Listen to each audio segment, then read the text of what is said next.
Evening, guys. It's something I was thinking about. I work in a corporate world, and I'm a manager in HR for a big company. And one of the things that I've realized is when people are in their roles and nobody cares about what college they went to. Nobody even talks about it. But you know what is important? And this surprises a lot of people. And for whatever reason, people aren't even talking about it. People care about the companies you've worked at.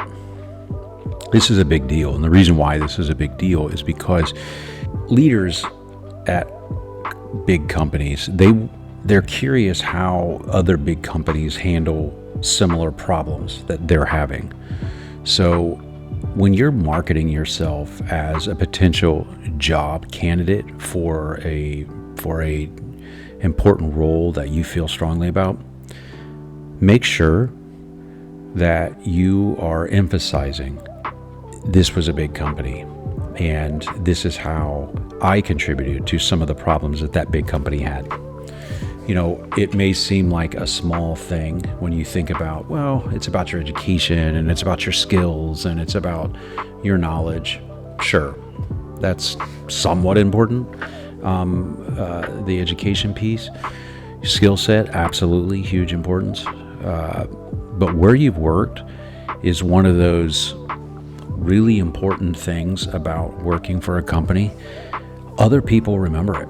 I remember I used to work for one of the biggest technology companies on the planet, and it was constant when I moved roles, when I moved positions to a new company, from leaders in my new company referring back to, oh, how did you do it at XYZ? How did you do it at XYZ? Hey, how did XYZ do this?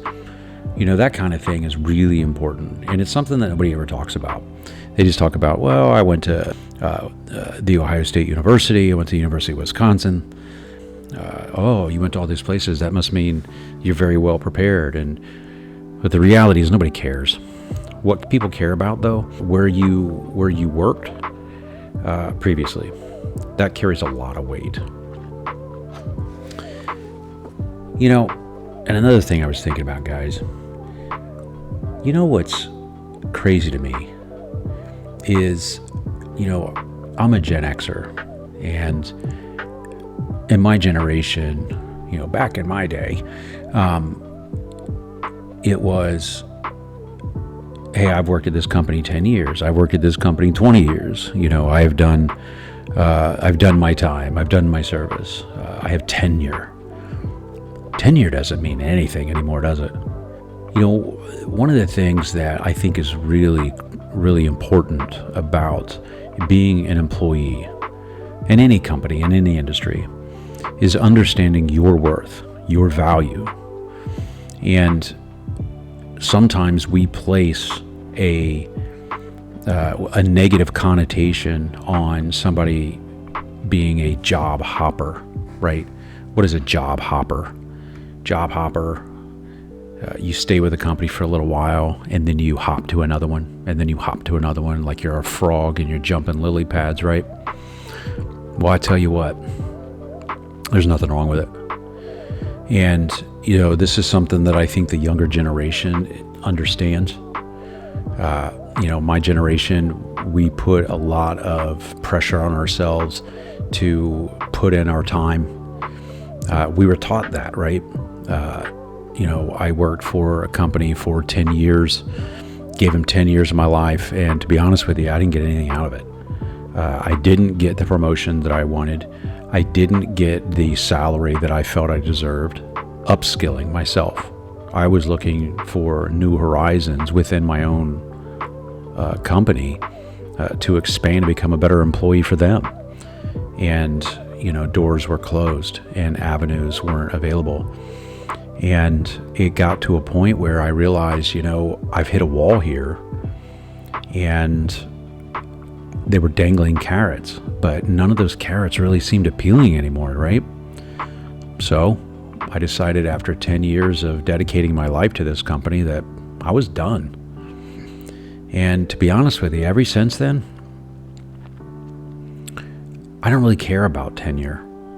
I care about what that company can do for me. And when they cease to provide a return on my investment, I find another company who will provide that return on my investment. Because our investment is more than just the hours we put in. It's also the work that we contribute. It's the contribution to the culture. It is many things that go well beyond what we consider as just putting in our time. And my time is valuable. I don't know about you guys, but my time matters to me. And if I feel that there's another opportunity that is better for me, maybe they provide me a better 401k or a better work-life balance, or maybe they have an on-site cafeteria with really good food that caters to my dietary needs, then I'll consider that. Maybe they have great health insurance, right? Maybe it's free.